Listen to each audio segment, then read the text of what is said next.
Hey guys, your boy Sean Bellamy back with you in another episode of Philly Eagles Talk. You see, I got my trusty cup here. Fly Eagles Fly all day, but here, as you can see by the title, we're here on this episode of Philly Eagles Talk. I'm going to be going over and give you my thoughts of the game that just ended, the 1 o'clock game that just ended between the Philadelphia Eagles at their first home game, week 2 of this season against the San Francisco 49ers. Coming into this game, I'm not going to lie, I didn't think it was going to be like a huge cakewalk. I thought the Niners was obviously better than the Atlanta Falcons. Their defense is definitely better. They got a solid quarterback in Jimmy Garoppolo. Their team's not terrible. Their team's not great, but their team's it's I kind of like if their team's the same as the Eagles as far as matching up. I thought that we matched up pretty well against San Francisco. So I thought this game we was going to win, and I thought maybe like 17-13, 20-17, something like that. But what we got instead was not what I expected. Like I said, I'm gonna go over the game right now like I did last week, and then I'm gonna give you my thoughts on the players and the coaches and how everyone did for this game. So here we go, you guys. Like I said, for this new episode of Philly Eagles Talk, I'm gonna be going over again the Philadelphia Eagles and the San Francisco 49ers game. In the first quarter, Eagles kicker Jake Elliott did make a field goal to go up 3-0. I think it was like a 45, 46-yarder. Eagles was moving the ball pretty well throughout the quarter. The first quarter against the Niners wasn't really getting bothered, but we cashed in for 3 points. So we're up 3-0. That was literally the whole first quarter. Second quarter, the 49ers scored a touchdown on a 91-yard drive to end the half. They ended the first half on a 91-yard drive. I have it written here on my phone. After the Eagles tried a Philly special trick play. The Eagles tried the Philly special, and which was so fucking stupid. So basically what happened was, Eagles, again, like I said, the entire game, at least to the first or the third quarter, the Eagles was driving down the field on the Niners. The Niners literally, their defense wasn't piss poor, but we had a couple good calls here and there. Our running game was doing well. Miles Sanders and Kenneth Gainswell. We literally, Jalen Hurts was making good decisions here and there. We was moving the ball down the field. We, at the said near the end of the first half, in the second quarter, we got down to I think like their 3, and we couldn't get in the end zone. Then it was the fourth down, so we decided on fourth down to go for it. We decided, instead of kicking a field goal to go up 6-0. I was okay with going for it. Some people, obviously in hindsight, was saying, okay, let's take the points to go up 6-0. It hasn't been pretty, but we'll at least be going to a lead in the half. I'm okay. Listen, I'm a person. I was watching the game with my boy Andy. Shout out to my boy Andy. Andy. I'm okay. We both agree. We're okay with the Eagles or any team. I'm okay with any team in NFL going for it, unless you absolutely need the points. I'm okay going for it when it's like fourth and goal at another team's 1-yard line. Because worst case, dude, if you don't get it, the other team has to go 90-something yards to score anyway. So I would take that 9 out of 10 times. Unless it's the fourth quarter, you absolutely need the points.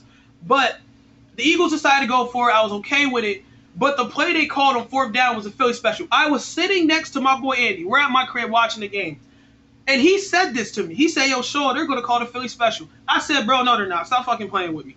Yo, these dudes turn around and they call the Philly special, which was executed poorly because obviously, who the hell is falling for that in 2021? If you know the Philadelphia Eagles, you know they like calling bullshit down at the goal line. And Philly special is one of those plays. I don't know why the Philly special should have just been a once in a lifetime thing for the Eagles. I have no idea why they tried that. The 49ers covered it perfectly, and the one that had the ball, who used to be a quarterback, Greg Ward, who's now a wide receiver for us, he decided to chuck the ball. He didn't even throw it to Jalen Hurts or anyone in the end zone. He didn't even try to score. He actually could have pulled it down and tried to run into the end zone. But he decided to just throw it out of bounds for some reason, even though it was not a 2-point conversion, even though it's fourth down. Like, bro, go try to score. I don't care if he would have got stopped, I'm like, damn, it's still a terrible play call, but at least Greg Ward tried to score. This dude said, nah, I don't feel like getting tackled, and threw the ball out of bounds. So the 49ers just took over on offense with no consequences at all of what we just tried to do, or any prize, I guess, anything we gained from doing that. So then after that, our defense gives up a 91-yard drive. And again, the Niners go to halftime up 7-3. Third quarter went by like this. I mean, you look up, I think the Eagles had like 1 or 2 possessions and the Niners only had 1. And the Eagles could not score. The offense was getting shut down. The play calling was iffy. But even then, Jalen Hurts was off. I'm going to talk about him and Coach Sirianni and the defense and everything.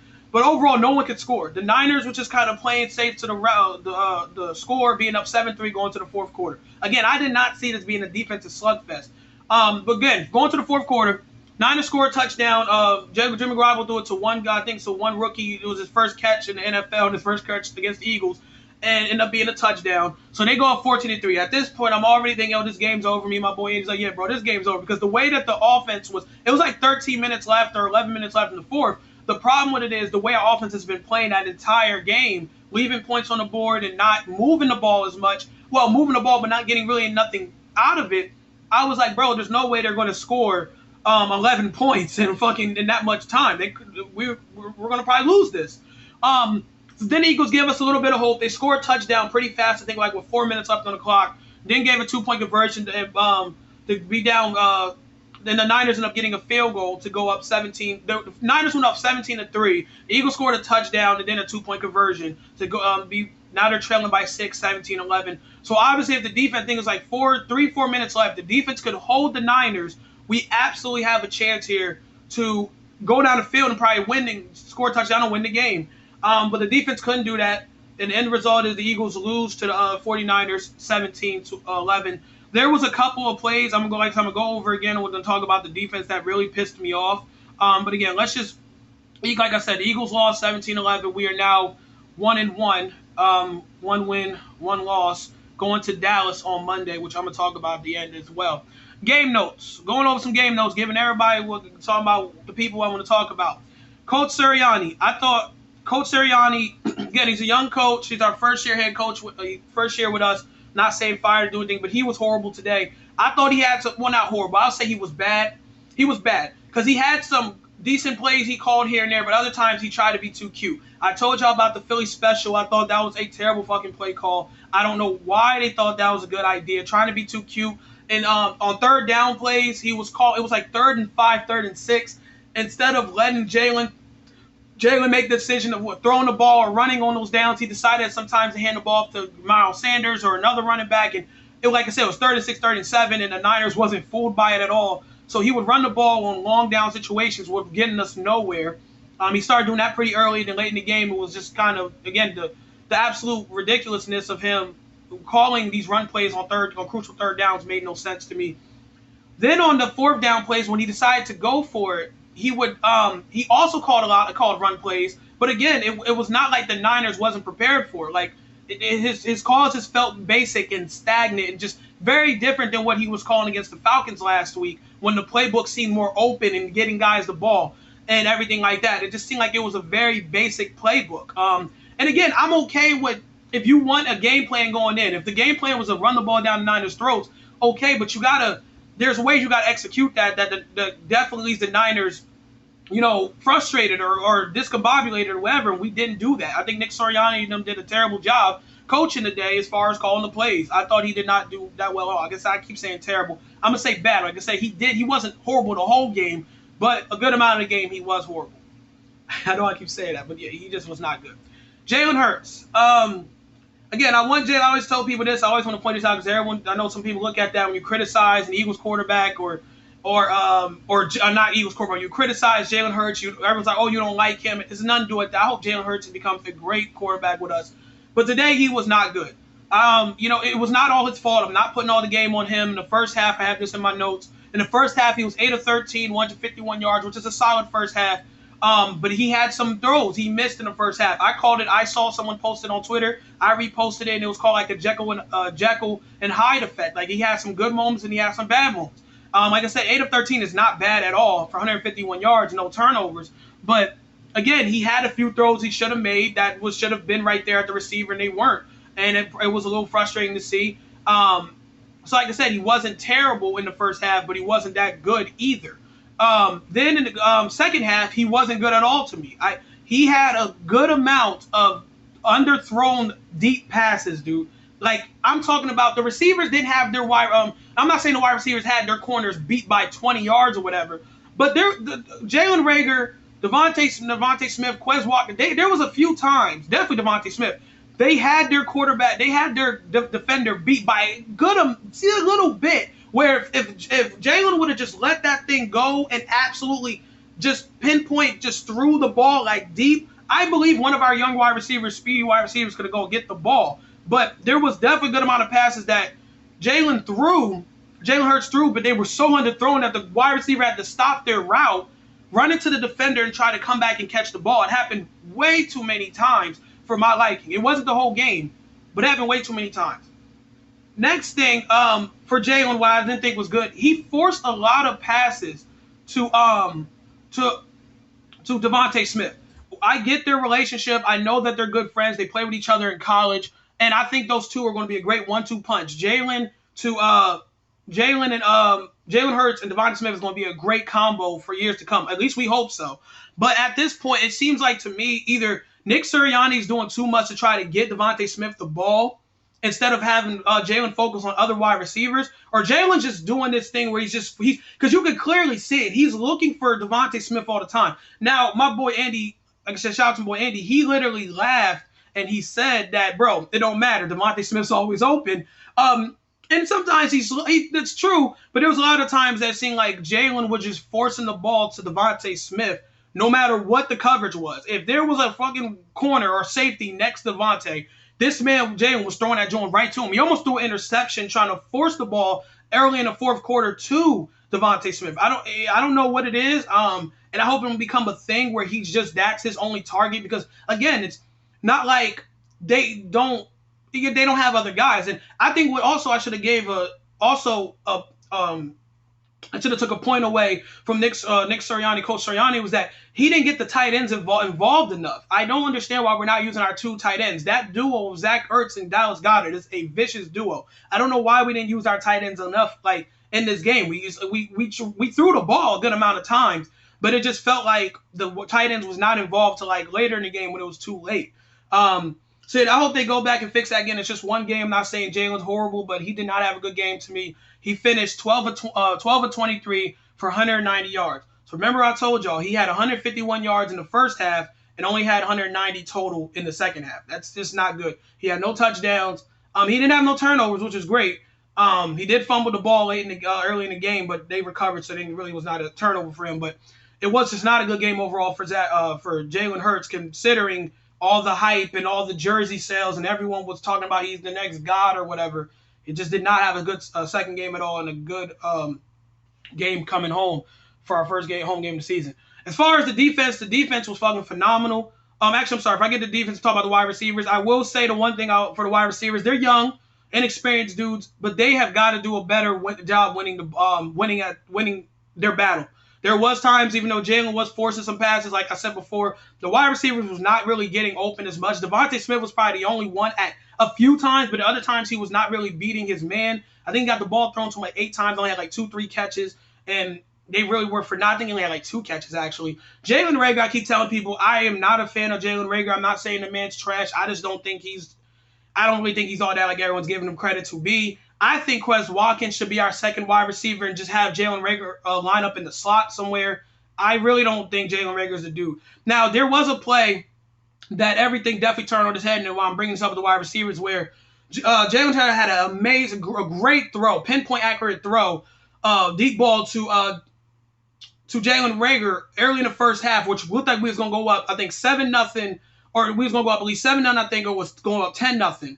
But what ended up happening was he stepped out of bounds. Jalen Reagor stepped out of bounds and then tried to come back in and caught the ball. He caught a great pass, but it was just I'm only bringing it up. I'm not saying that Jalen Reagor's trash for it, but it was just unfortunate that that's where I feel like the game was lost for us after that stepping out of bounds play. That was one of the key plays right there. But I think overall, besides that play where Jalen Reagor beat his guy, there was not a lot of dudes beating their guys against the wide receivers, beating their assignments, beating their defenders who was guarding them. But like I said, overall, too, with Jalen Hurts, he was just forcing a lot of throws regardless. Instead of just getting rid of it or whatever, he just kept trying to force feed Devonta Smith. And like I said, it just looked like a definitely good amount of errant passes for that reason. But it also so to wrap it up here, also, guys, as far as the game notes, defense, like I said, there's not much to say. Defense was phenomenal. I thought they did a great job. I'm not mad the defense for giving up 17 points. The entire game, they did a hell of a job shutting down Jimmy Garoppolo and that offense of the Niners. They did not. The defense did what they're supposed to do. When you hold a team to like 14, 17 points, that's usually a win for me on the defense end, because your offense should be capable enough to at least score 20. And that's what I thought was going to be 20-17. Our defense did their job from the start of the game near the end. It just they couldn't hold up against the Niners the rest of the fourth quarter when they needed to make a stop. But overall, the defense did fine. Two plays, like I said, that bothered me for the defense was the play in the fourth. They both were in the fourth quarter. Crucial moments in the game where Derek Barnett, stupid as fuck. It was 1st and 10, and we're running out of timeouts. We're running out of time basically, and the Niners try to do a toss play. They do a toss run play, whatever. And we get a good stop. The 49ers running back fumbles the ball. We hit him, and the ball goes out of bounds like 7 yards. So we're like, okay, it's their ball, but it's like 2nd and 17, 5 minutes or something left. Okay, this is great. We're going to get the ball back. Or we're going to get the ball back. The clock stopped. It's like 2nd 18. This dude, Derek Barnett, our defensive end for the Eagles, fucking hits the 49ers player for no reason, and an unsportsmanlike conduct penalty or personal foul was called on him. So that's an extra 15 and an automatic first down for the Niners. Dumb as fuck by Derek Barnett. Just stupid. Then there was a running play where the Niners got a first down. They ran a good run, and the running back had a good run. And before he went down, one of our guys, Anthony Harris, I don't know who hit him. I forgot who hit him. But the running back, the corner or safety, whoever it was, did a helmet-to-helmet contact. It looked like it was an elbow. So it was really a bullshit-ass call, in my opinion, but they did end up calling, another personal foul that gave more time to go off the clock, which killed us in the end as well. I thought it was just two killer plays for us. The first was just dumb, was done by Derek Barnett, so that was our fault. The second one was the dumb NFL rule when it comes to these helmet-to-helmet hits. When it wasn't even helmet-to-helmet, it was just an elbow to the helmet, which, again, is unfortunate, but it's just not. You also can call it undisciplined by our defense for even tackling like that, but I didn't think it was that crazy enough where they could have called a foul and like, hey, dude, this was targeting or this was helmet-to-helmet contact, because it wasn't helmet-to-helmet contact. It was a dumb penalty at the time for us, but overall, man, it just felt like overall, I'm only saying that because I'm getting tired of talking. I'm just getting frustrated thinking about this game again. Overall, this was a game we should have won. It was fucking terrible. I think the offense was fucking horrible and trash. The defense did their job. But that's really the long story short. It was just absolutely piss poor by our offense all day. The play calling was fucking awful at times, and we left so many points on the board. I think we at least left 10 to 14 points on the board. The game would have been completely different if we would have just took care of business on the offensive side, because our defense was top 5 today. We did our job. They did their job, but it was frustrating. So now we go to Dallas, 1-1 with a loss that we should not have. We should be 2-0 going to Dallas. And I don't care what any Eagles fans are talking about. It is Dallas week. It's exciting. But this is not going to be a cakewalk fucking win. This division is going to be a dogfight. Even though every team in the division, you can argue, is not that good, the NFC East is going to be a dogfight. And losses like this early in the season against a good team like the Niners, that shit will kill you in the end. That shit will frustrate you because you look back at this loss like, dude, that was a game we should have won looking later into the season. So now, this is a crucial game. I don't care what no one says. I feel like a lot of games are important. The regular season starts to add up. So this next week is that divisional game against our hated rival, Dallas. That is important. We cannot lose that game and drop the 1-2 and whatever. Unless, hope to God, Dallas loses tonight. They're playing right now against the Chargers, and they dropped the 0-2. But overall, we cannot lose this game, dude. We can't lose this game. It's a must-win type of game for us now. I'm not saying the season's over, we do, but that is a divisional game against a divisional rival in Dallas who is going to be around the whole season. Regardless how you feel, Dallas is going to be an okay team. They're going to at least be fighting for the NFC East title just like we are. So, disappointing loss altogether. Jalen Hurts and the offense was terrible today, and it just wasn't a good day. It wasn't. It sucks, man. It's going to be a whole week we got to think about this. But I'm out, you guys. Peace.